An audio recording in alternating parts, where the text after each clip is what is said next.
Welcome to Epi Seminar. Nice to see all of you today. I am super excited to introduce Dr. Michelle Phelps today. Dr. Phelps is a professor of sociology here at the University of Minnesota Twin Cities. And her research is on the sociology of punishment. And I really like the line you had in your UMN bio where you say you focus on the particularly on the punitive turn in the US. She had co-authored a book a few years back called Breaking the Pendulum, Long Struggle Over Criminal Justice. And she is here to talk about her second book. I can't even believe, like, can you even, to be like, and my second book. I was like, if I had that, I would be like mentioning that offhandedly all the time. Oh, in my second book. Her second book, The Minneapolis Reckoning, Race Violence and the Politics of Policing in America, which explored the Black Lives Matter protests and politics of police reform here in Minneapolis after George Floyd's murder. So without further ado, Michelle, I want to give you a special present.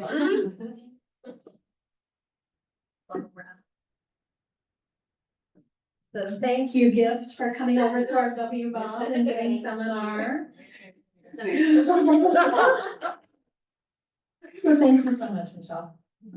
Well, thank you for having me. I'm our director of graduate studies over in sociology, and I was just thinking about how when I was in grad school, I was a demography trainee at Princeton, and when you made it through, I forget if it was general, I forget if it was the exam or if it was when you finished your dissertation, but they gave you this amazing mug that people like were obsessed about for years and years and years. Like, how long could you hold on for mug? And it had a survival curve. And I was like trying to brainstorm like what the jokey sociology version of that would be, but of course, here it's the W Bob. So this is actually my first time over in the W Bob. My goodness. So thank you very much for having me. Okay. So today I want to talk to you a bit about my second book, The Minneapolis Reckoning. Keep going. It's a project that I actually started years and years and years ago and was supposed to be done with in 2019. It was wrapping up in 2019 so we have these old versions of the papers from this project where we're trying to explain to a national audience why Minneapolis matters and why we have to think about Minneapolis as an important site of both police violence and movements against racialized police violence. Then, of course, George Floyd was murdered.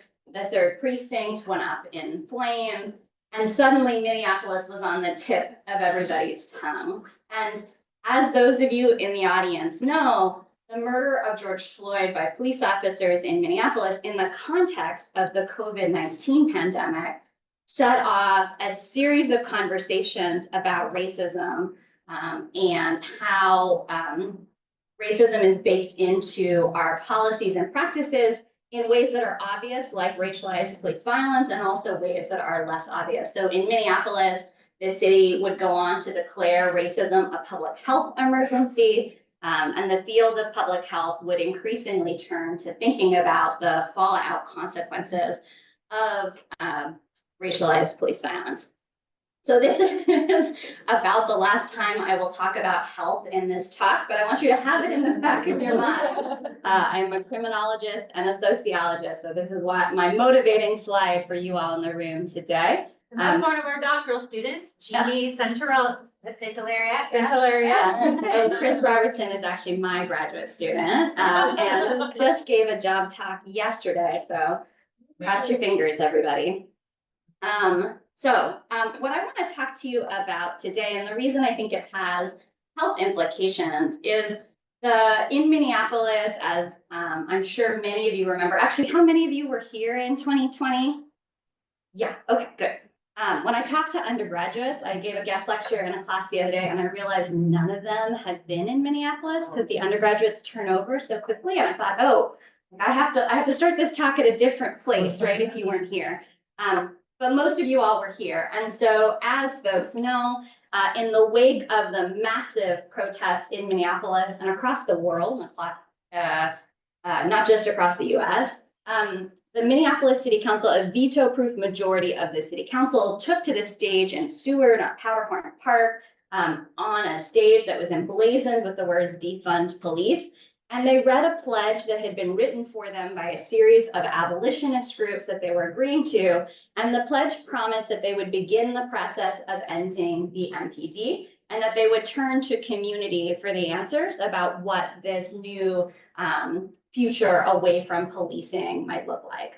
And that promise to end a police department was really a stunning departure from the kinds of liberal police reform efforts that cities had pursued in the earlier Black Lives Matter protest years, things like body cameras and changing policies around use of force, and training reforms and those kinds of internal reform mechanisms. This said, no, we're going to do something else. And what's interesting is that in the text of the pledge that the council members read, the word defund never actually showed up. And as we all know, defund would become this incredibly potent political divide about the vision for policing. And some of the city council members that stood on the stage that day would later say that they didn't believe in defund and didn't even know that the words defund were below the stage that they were standing on top of. So this picture for me is really kind of crystallizes the core question that I answer in the book, which is why did seemingly so little change in Minneapolis, right? And why is it, if we know that racialized police violence is, number one, a phenomenon, it's not a mistake, right? It's not an aberration, that this is a systematic bias in who is subject to police stops and police violence, including lethal police violence. We know it has all of these negative consequences for individuals and families and communities. Why is it that we seem so unable, right, to staunch the bloodshed? Why is it that the police kill as many people, in fact, slightly more, every year now than they did in 2020, than they did in 2015? So that's really the core of the book, and I use Minneapolis as a lens to think about that. And the argument in the book is that by getting really deep into the nitty-gritty of one city's politics, we can better understand these dilemmas. And Minneapolis, for me, doesn't stand in for every city in the US. In fact, there's a lot of conservative cities where both community violence and police violence are actually much higher than they are in places like Minneapolis. But in those places, there's often not even a conversation about police violence, right? It's so taken for granted. So the question of the book was, in some ways, the kind of best case scenario for progressive social change. What can we hope to accomplish? And why is it seemingly so hard to do anything about police violence? Okay, so the initiative, the policy initiative that comes out of this Powderhorn Pledge. So you have a veto-proof majority. They say we're ready to begin the process of ending the MPD. Now, it should have been clear to those city council members at the moment they took that pledge that they did not have the power to do that, right? So they had in fact been fighting for more power over the MPD for several years. There was a wave of people that were pushed into office in Minneapolis, in large part because of the Black Lives Matter protest in an earlier election. And so there had been this sort of tug of war. And the Minneapolis City Charter, which is a governing document that outlines some of the ways in which the city government works, it gave power over the MPD exclusively to the mayor. Now, the city council plays an important role in city budgeting, and a lot of things like how many officers we can have are tied to the budget given to the MPD, but the policies and practices of the department were largely at the discretion of the mayor. It was also true that at the moment they made this pledge, they knew or should have known that MPD not only had this exclusive mayoral control, but the MPD also had this guaranteed minimum number of officers per capita, a provision that the Officers Federation had actually won in the 1960s. And that per capita ratio was actually a pretty modest number compared to some of the larger cities that have heavier policing rates, but it established a floor for how low policing could go. So you couldn't actually defund the police department because most of its costs were people, and you couldn't actually reduce the number of people because of this provision in the city charter. And the only way to change the city charter is two routes. One, if you had everybody on council, which they didn't have, and you had the mayor, which they definitely didn't have, then you could do it by legislative action.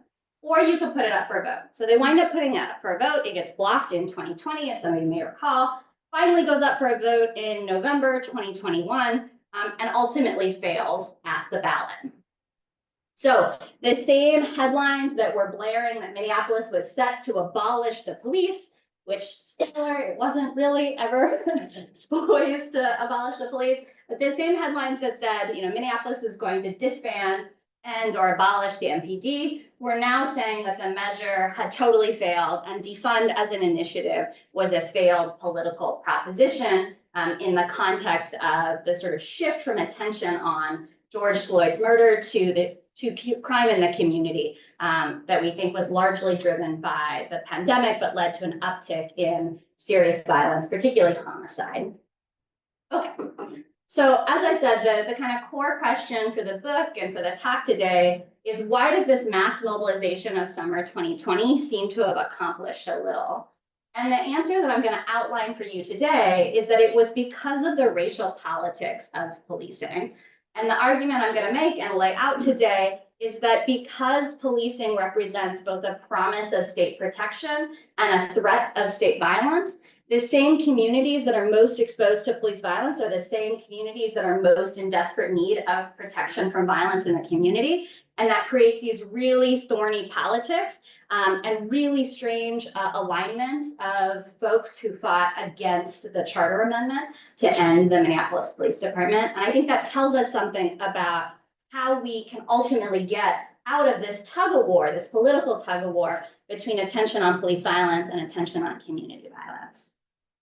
The second thing I want to say today is that the fact that 44% of Minneapolis in 2021 voted for a charter amendment that was understood as an abolitionist experiment in public safety is spectacular, right? That is incredible and hard to imagine before the protests and the unrest of summer 2020. And so part of what I do in the book is to contextualize that failure as something much more complex than a failure, and to think about all of the little seeds for change that were planted in 2020, and to think about the way that they're now taking root and what folks might do to try and keep the growing metaphor going, tend to those seedlings as we move forward. Okay. So as I said, I was really interested in situating this project in Minneapolis, partly because when I started the project, Minneapolis had already become a center for BLM organizing. So at the top, we can see a protest. This was the occupation of the 4th precinct after the police killing of Jamar Clark. The woman speaking is Nakima Levy-Armstrong, who would go on to run for mayor. She'll also come out as one of the unexpected opponents of that 2021 ballot initiative. And interestingly, just as a sidebar, the officer that you see over to your left is Art Knight. He will be one of the first officers who is disciplined in the post-summer 2020 period by the MPD's misconduct review processes, and he will be sanctioned not for violence meted out at the protest or the unrest. He will be sanctioned because he says to a reporter, we have to change our hiring practices because if we don't change them, we're going to get the same old white boys. And those white boys claimed that this was a form of racial discrimination, and the Black chief winds up sanctioning him for that comment to the press. There's also a woman officer who talks about the gender discrimination. She's also a lesbian, and the discrimination based on her sexual orientation that she faces in the department. She does a tell-all with a journalist and is also sanctioned much, much more swiftly than any of the officers caught on camera brutalizing folks during the protests. On the bottom here is our mayor, Mayor Jacob Fry. And I think this image, just for me, perfectly gets at the kind of key tension of thinking about Minneapolis. Fry is a white mayor who is wearing an I Can't Breathe mask, calling out to the Black Lives Matter movement. But what he is doing in that moment, this is the day before the Powderhorn Pledge, and he is asked, do you support defunding the police, yes or no? And he says, no, I do not support police abolition. And so he's literally turning down movement demands while wearing a mask that is meant to show his alignment with the movement. So I think that gets at some of the tensions in Minneapolis. Theoretically, this project comes out of my first book, Breaking the Pendulum. That book drew on the work of Pierre Bourdieu and wanted to think about how and why criminal justice practices change. And we developed what we called a field theory approach to penal change that said you can't understand criminal justice practices without thinking about who are the actors on the ground, what kind of power and resources do they have, what is their vision for crime and its suppression, and how are they enacting that vision. And so I take a very similar approach to this project, thinking about who were all of the people who were attempting to change the MPD in this period, what was their relative power, how did they understand the problem in policing, and what were they trying to do about it. And so I position the MPD as at the center of this very complicated web of dynamics between people in City Hall, like the mayor and City Council, people in the community, including everyday residents and community spokespersons, and then activists, leaders, and movement organizations, all putting pressure on the MPD and pressure on one another. So for instance, residents can put pressure on the mayor through calling the office, voting campaigns, etc. And the key, hello, you guys are welcome to sit wherever you can find a seat. There's one here and one there. And the key intuition here is that, or actually, let me back up. What I think this graph helps us to get at is that this is a book, people think it's a policing book. It's actually not really a policing book. Very little of the book is actually about the MPD proper. It's actually a book about the politics of policing. It's about everybody around the MPD more than it is about the MPD as an institution.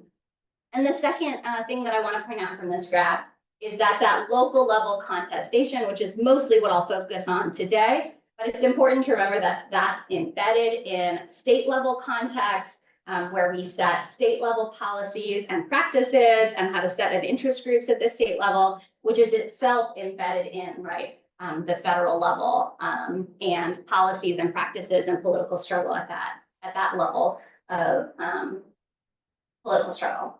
Okay. So how am I doing on time? Okay, we're okay. So the kind of core, the core through line in the book is that too often in sociology, we've thought about the kind of bifurcated nature of police, right? That police often protect and serve some neighborhoods, and that they are a predatory force, an exploitative force, and a violent force in other kinds of communities. And that is absolutely true. And there's a lot of research that documents all of that. But I wanted to get at a slightly different lens of that dynamic, which was to say that the very places that are most in need of state protection, the ones that are most in need of violence reduction, are the same communities that experience the threat of state violence. And what that meant was that the community members that my team and I talked to didn't have one simple response to policing and what should be done about it. They felt deeply ambivalent and rightfully pessimistic about whether some of the broader social forces that produce both that disproportionate exposure to violence in the community and the disproportionate exposure to police violence, whether those bigger structural problems would ever actually be addressed, right? Either at the city, state, or national level. And so what you got was this ambivalent reliance on police as the only system that was required to respond to people's calls. And it was that ambivalent reliance on police, I'll argue, that really undergirded the failure of question 2, and that is the thing that we have to address if we want to move beyond the current model of policing in America. Okay, so this is a very quick data and method slide. As I mentioned before, this project actually was not one project, but a series of projects that took place at different points in time. So it's not one of those sociological books where all of the data are the same and then each chapter is a different theme. It's like each chapter is a real choose your own adventure, like methodologically. And so I draw on historical analysis, I draw on qualitative interviews, I draw on process tracing, I draw on digital ethnography. And so because each chapter has so many different methods, it's a little hard to give you a ton of depth about any of them. And so I'll just give you kind of a quick snippet here, what you need to know for the purposes of this talk. but I'm happy to talk more about it later. And it's easiest to do that in the context of the chapter outline because the chapters are so distinct. I'll also pause here to say, you can all get this book for free as an ebook through the library, but I have a couple of extra copies from a book event. So if anybody wants to take one of the copies, I have them for a discounted price, but also you can get it for free. So this is not me trying to show my butt. But if you love hard copies and you want to like hold on to it, that is a possibility for you today. So chapter 1 of the book, so part 1, so it's divided into 2 parts, part 1 and part 2. Part 1 of the book is the project that was the project before George Floyd was murdered that tries to explain how do we get to not only the murder, but how do we get to the Powderhorn Declaration. Part 2 of the book traces all of the aftermath of the murder and was the part of the project that I had never intended to do, and that emerges only in the wake of the murder. So chapter 1, which is actually one of the last chapters I wrote, chapter 1 is a historical analysis that goes all the way back to the violent birth of Minneapolis as a city and traces over the generations how policing has changed and grown as the city has grown. And one of the core historical moments in that chapter is the 1960s, the Kerner Commission report on the 1967 riots, and this idea of the late 1960s as this potential turning point where we tried to address some of those drivers of structural racism, or at least there was a really concerted campaign to try to address some of those drivers of structural racism. Instead, we saw a conservative shift, not only in local politics. So in Minneapolis, we get the head of the police officers union, Charlotte Stenvig, as a mayor in the 1970s, but also at the state and federal level, this is the beginning of the policies that lead to mass incarceration and the tough on crime era. So that chapter really thinks about the 1960s as this, late 1960s as this kind of not only precursor to summer 2020 and before that 2014, but also as a kind of historical hinge point where things could have gone differently. Chapter 2 draws on interviews I conducted with people who were broadly in what I was calling at the time the policing field. So activists, organizers, people within the MPD, people within community oversight boards, journalists, anybody who I thought played a, not like a grassroots role, but like a grass tops role, right? Like leaders of organizations that were trying to push for change. And I did oral histories with them. And so chapter 2 traces how do we get to a group of activists in the city fighting not for police reform, but police abolition. And what that chapter shows is that it was actually the failures and the perceived failures and the real failures of police reform in those early BLM years that causes some, although not all, but some of the radical activists who understand themselves as operating explicitly out of a radical tradition. Some of those groups start to fight very explicitly for police abolition, setting the stage for that Powderhorn Declaration. In fact, there's a 2017 report by group MPD 150 that its preface, literally, that is the text from which the Powderhorn Declaration is taken. So literally seeding the ground for this moment of opportunity. Chapter 2 also walks through the reforms that MPD was enacting in these periods and why they seemed to change so little during that period. Chapter 3 is co-authored with 2 of my, at the time, students, soon to be former students in both cases. That chapter looks at interviews we conducted with over 100 residents in North Minneapolis, trying to understand how did the communities most impacted by both police violence and community violence, how did they make sense of the fact that we were having this national conversation about police reform, that all of these white city leaders were having this conversation about police reform, and what did they make of the efforts that MPD was making at the time. So that data all ends, and I'll show you a couple of quotes from that data collection, but it's important to keep in your brain, that wrapped up in 2019 when the project was supposed to have ended. So that is not 2020 data or even 2021 or 2022. That is 2017 to 2019. So then part 2, we're still in the midst of the pandemic, of course, when George Floyd was murdered. And so a lot of part 2 was me doing digital ethnography and tracing the political contestation, watching, for instance, city council hearings in my living room with my kids running around. So the part 2 of the book is much more process tracing, what happens in the aftermath, and less driven by qualitative interviews. But in chapter 6, so chapter 4 talks about the murder itself, it talks about the unrest, and it talks about the 2 charter amendment initiatives. Chapter 5, and I'll be talking to you today mostly about chapter 5. Chapter 5 traces all of the various accountability processes and where they end up.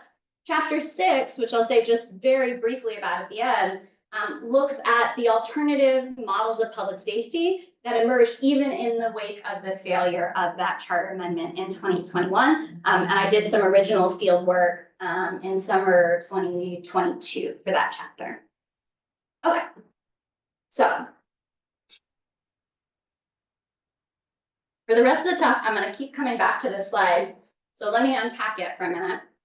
In chapter 5, I talk about several different levels at which we could think about what accountability means in the context of responding to the murder of George Floyd in Minneapolis. And this graph is meant to show individual level, department and city level, and then structural level remediation, right? So we can think about the firing of the officers as the first thing that happens as a potential mechanism of accountability. We can think about the criminal cases against the officers, both state and federal cases at the individual level.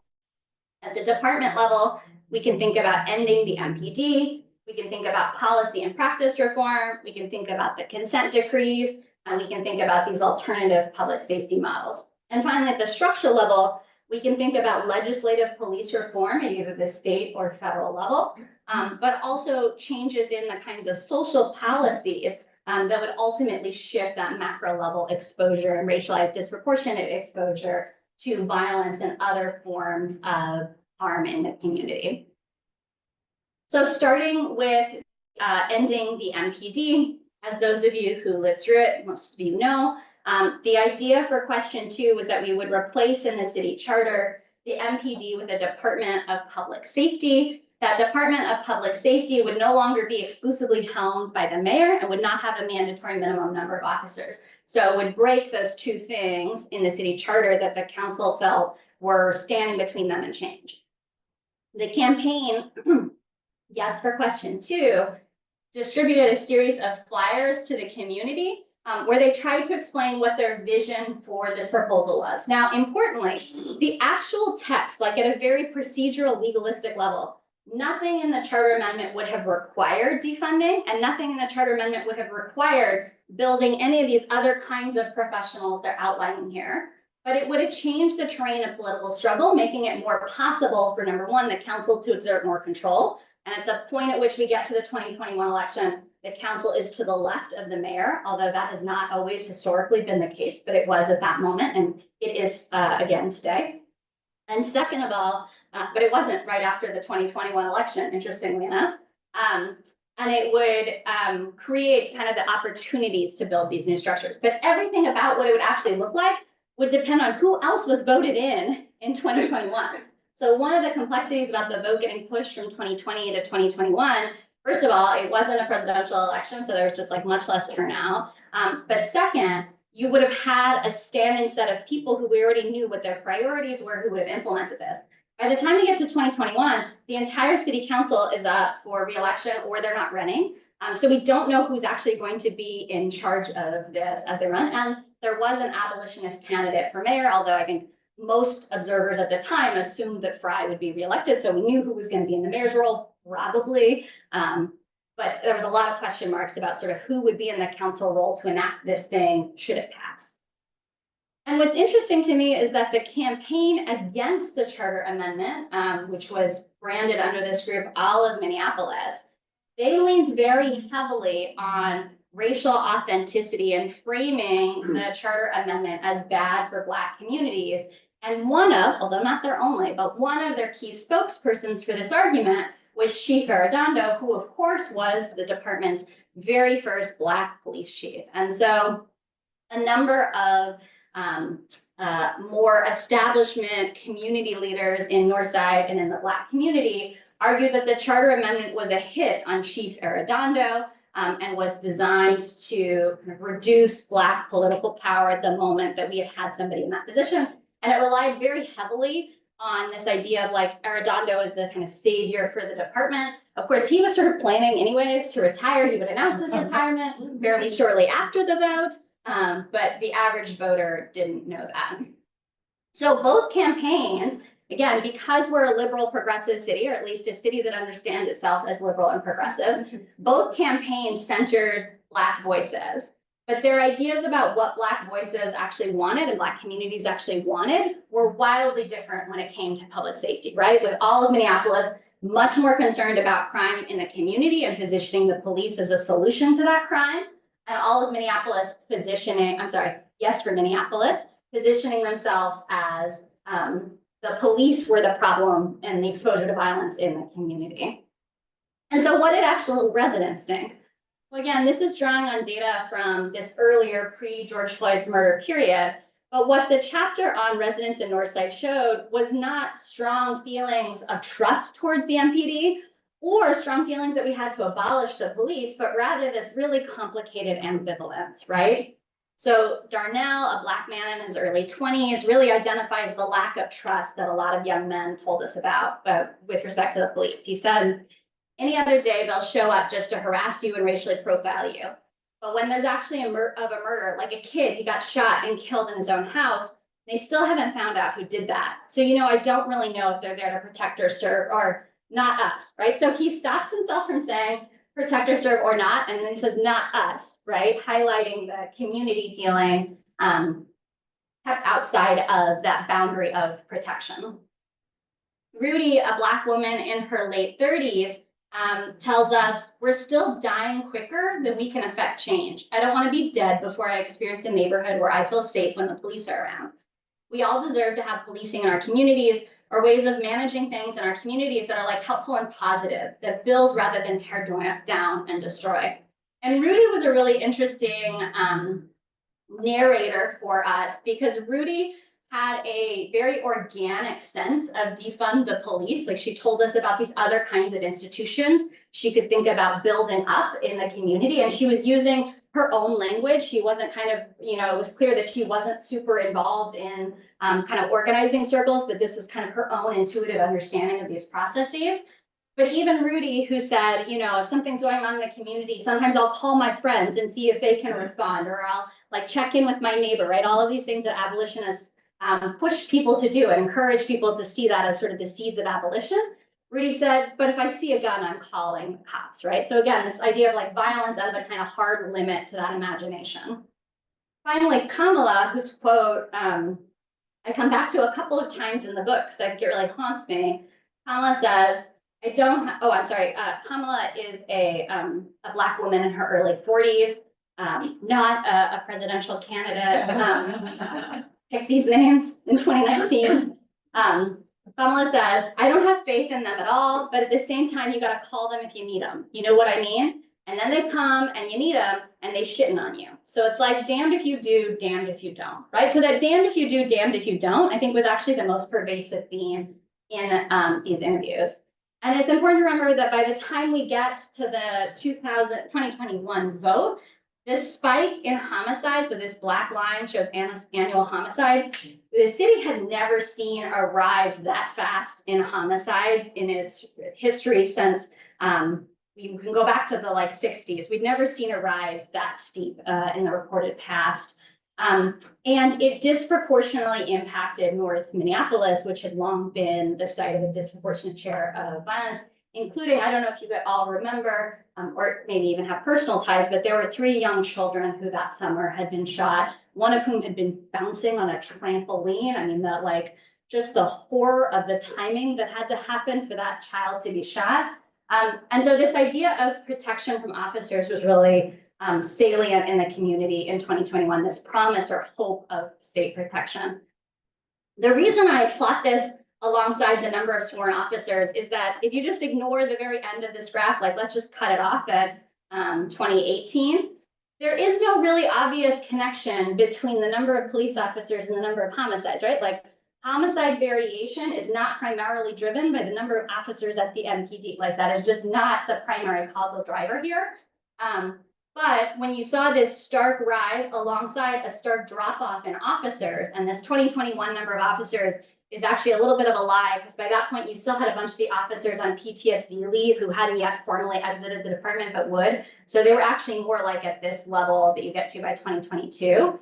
That was used as this really politically powerful rhetoric about, crime is rising because we have these few arbiters. Now, never mind, crime was rising, especially violence was rising everywhere, right? Not just in Minneapolis, but it was this really powerful political weapon. And of course, as soon as the charter amendment fails, homicides actually come down in the city, despite the MPD continuing to shed officers as people left and they failed to bring in new officers. But by then the vote was over.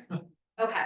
So in the interest of time, I'm going to skip over this pretty quickly, but what I want to highlight here is simply that if you look at public opinion polling before the 2021 vote, Black residents were actually slightly less likely than white residents to say they supported question 2. And if we look at North Minneapolis here, this is the percent voting yes on question 2. North Minneapolis was largely very ambivalent, leaning no towards the charter amendment, right? But it's also worth highlighting that the neighborhoods that were most opposed to question 2 were the wealthiest corner of the city, where you had the oldest and whitest residents, and that the neighborhoods that were most in favor of the charter amendment were the multiracial neighborhoods around George Floyd Square and over here at the University of Minnesota. So it turned out that there was actually a demographic story to the vote patterns, but it was a story about age and about location more than it was a story about a simple black-white racial divide. Okay. So we did not end the MPD. So there were a bunch of debates among activists about what constitutes justice, right? Did the individual firing of officers, does that constitute justice or accountability? Did the criminal convictions of officers constitute justice?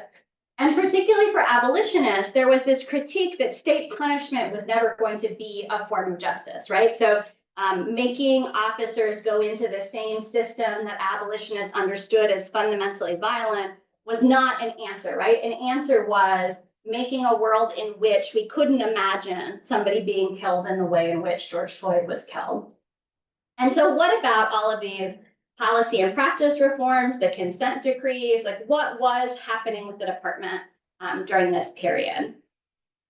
Well, if we back up again to this 2021 election, the mayor made a series of campaign promises telling the city that in fact he had done more to reform the MPD than any other mayor in history.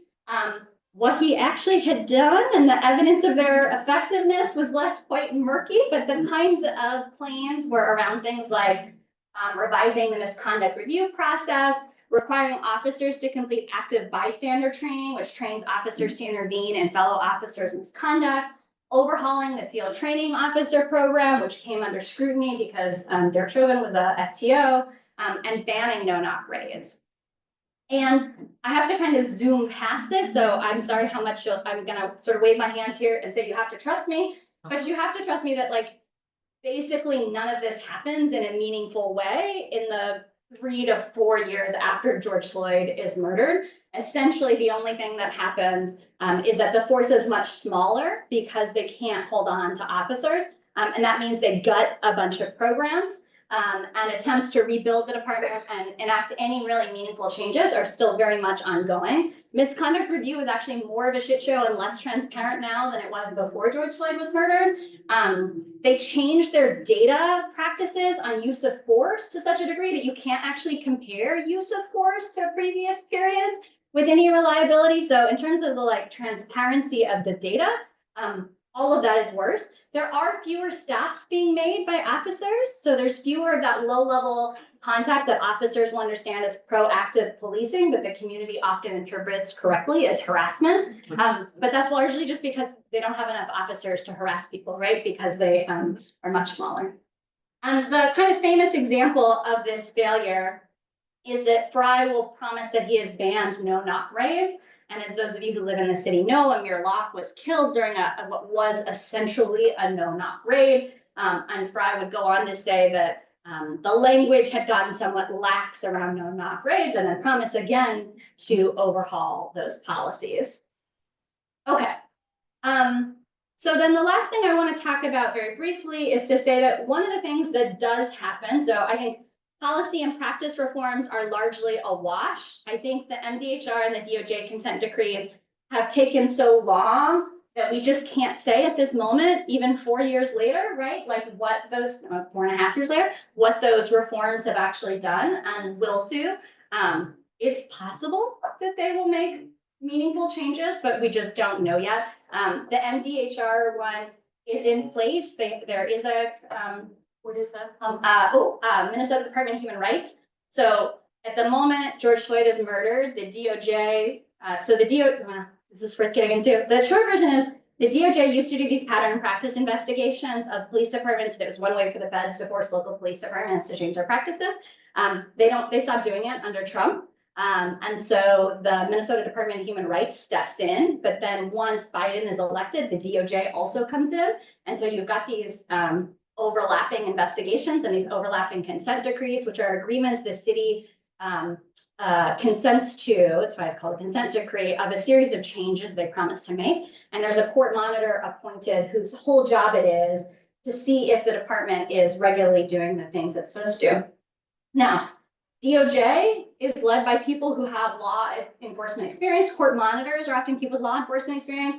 So like the DOJ consent decree process is never going to lead to like an abolitionist future, but they have been found in some cities to meaningfully reduce the rates of officer misconduct, at least during the periods where the monitor was active. Sometimes you see backsliding once the consent decree is lifted and resolved. So the MDHR, we're at the stage where we have a consent decree and we have monitors.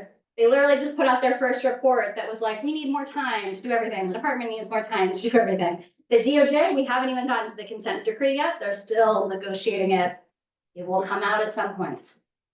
So too soon to say. So then the alternative. 2020. Since 2020. Correct. Okay. Very. Yeah. Long processes.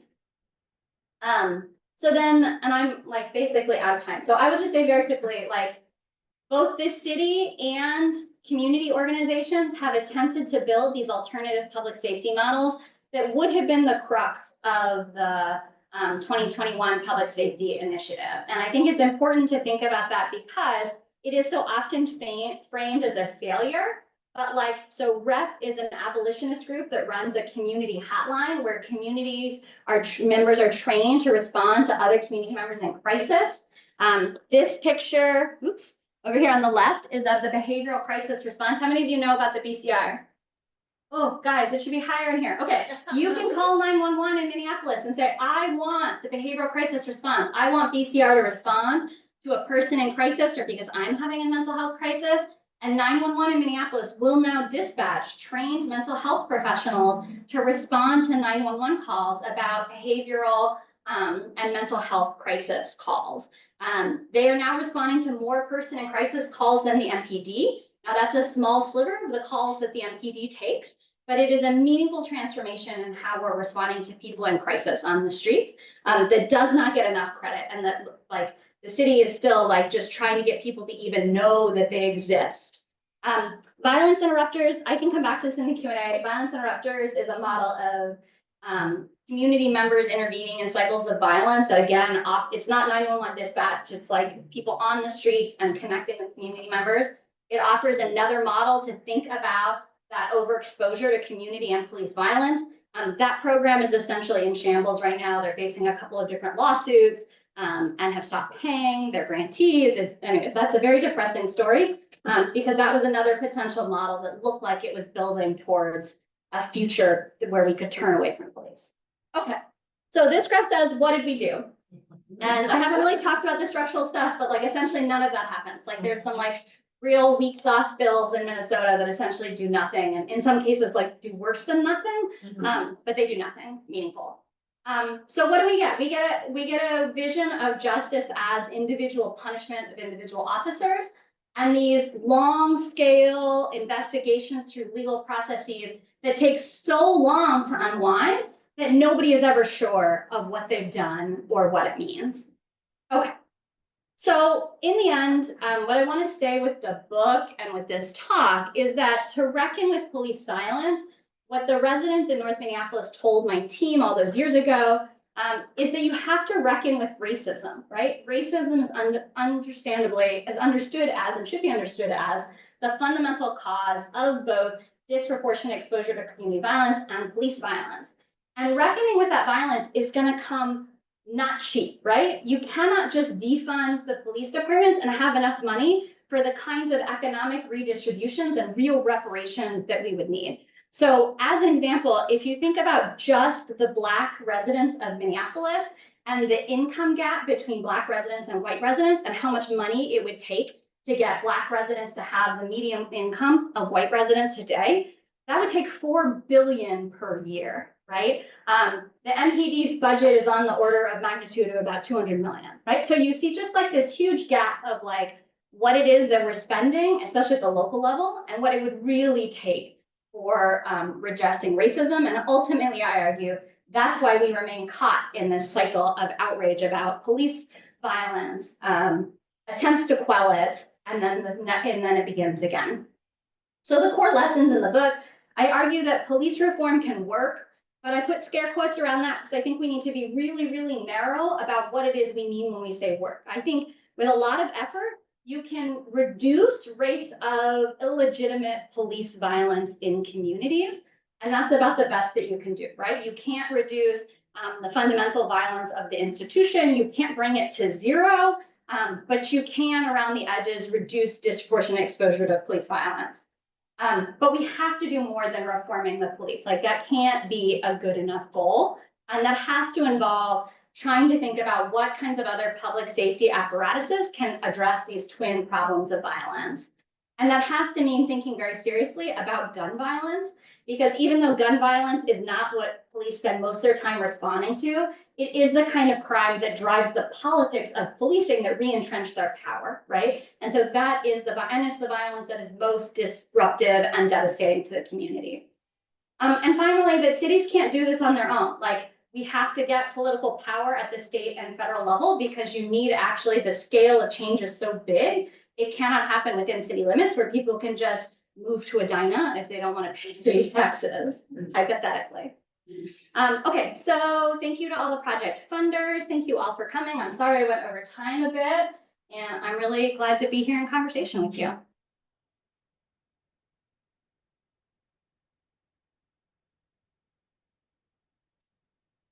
Thank you, Michelle. That was fantastic and so interesting. Questions, anyone?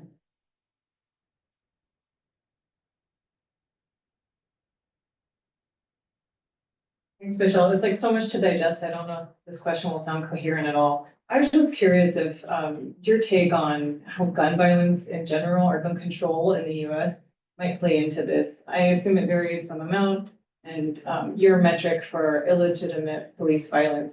Do you think that varies in places depending on like how easy it is for people to have guns and use them? It seems like the kind of thing that escalates both your perception of violence community-wise and then the likelihood that the police are gonna abuse power when they show up.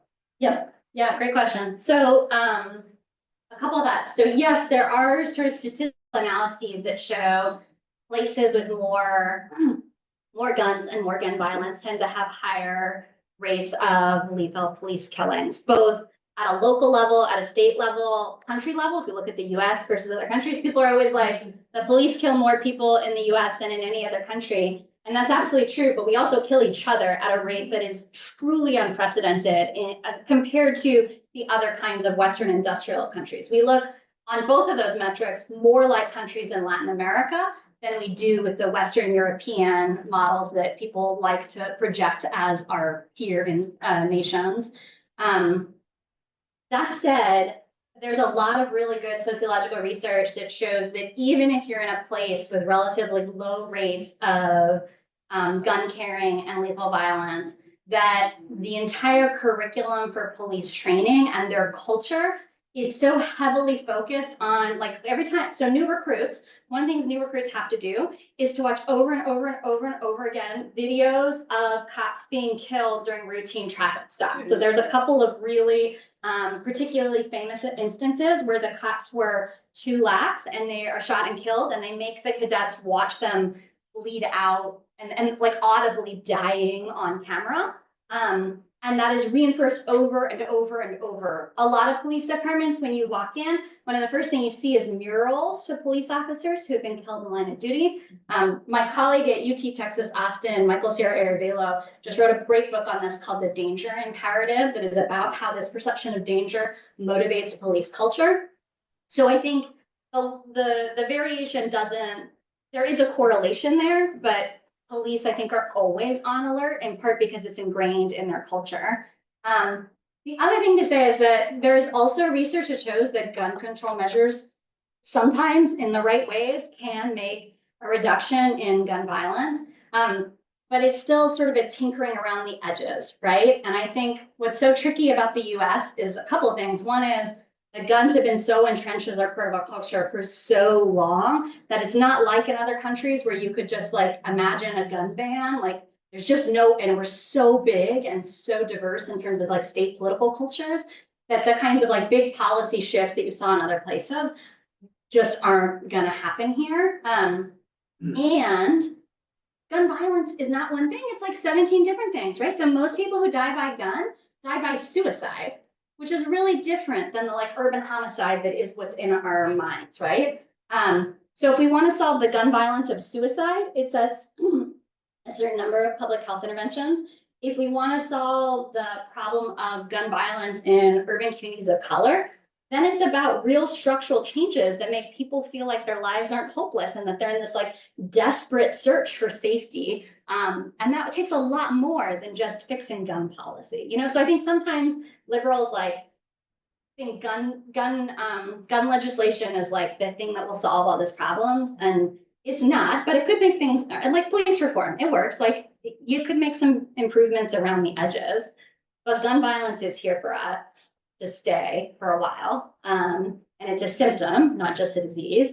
And all of the focus on like school shootings, which I understand why there's sort of a political focus on those and why they're strike fear into the heart of parents. But that is such a weird outlier tale of what gun violence in America looks like, that is also unhelpful, that like we only have these conversations about gun control when these really weird cases happen that are not the like typical case of somebody dying at the end of a gun.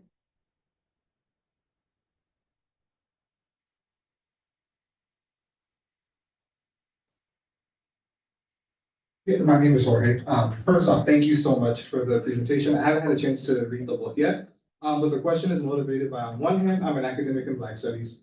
On the other hand, I participated in the Yes for Minneapolis campaign, talked to a lot of residents, and there are a lot of ways that political economy emerges into history. On one hand, the charter links policing to the number of employees in Minneapolis, and that was a direct conversation I had with a lot of people. Likewise, also, the condition for me in the uprising is the fact that with the COVID pandemic, lockdown, people are actually able to go and protest. And so I'm just wondering, could you speak a bit, and you got into it a bit in the end, but speak a bit more about how political, your understanding of political economy and how it affects its history, and then also possibly the solutions as well to policing and racial violence. Yeah, what are the solutions? So first of all, thank you for your work locally. I think those door knocking campaigns that's part of, I think, the unheralded successes here. It's like how many conversations were had, right? Where people were thinking about things that they wouldn't, in ways that they wouldn't have otherwise, right? And one of my big worries locally is that there was so much emphasis on question 2 that when it failed, things just went, and all the energy sort of that was like clustering. There was so much focus on that as the channel that things dissipated, such that, you know, like I'm holding events on campus and people are like, who's the group that you want to invite? And it's like, it's not even clear who those groups are anymore. Like it just massively changed the whole social movement structure in Minneapolis in ways that are still working to rebuild and to see what new emerges from the ashes. In terms of the political economy piece, I mean, the way that I put this in the book is essentially that the legacies of slavery and the way that our economic model is predicated on is racialized inequality, and that will always produce disproportionate exposure to community and state violence. And that ultimately then needs to be the answer, that you can't actually just focus on policing, because policing is the end product. And in some ways, you know, sometimes I talk to cops about this project and I'm always like, you should like the sociological vision. In some ways, like I feel a little uncomfortable sometimes because I'm like, it's not really the cops, you guys, or like the racism of the cops isn't the like core problem here. It's everything else that comes before that, right? And you guys should be on board with that because look, I'm not blaming you. You're the symptom, not the disease. They're not usually super amenable. It's not, it doesn't make me popular.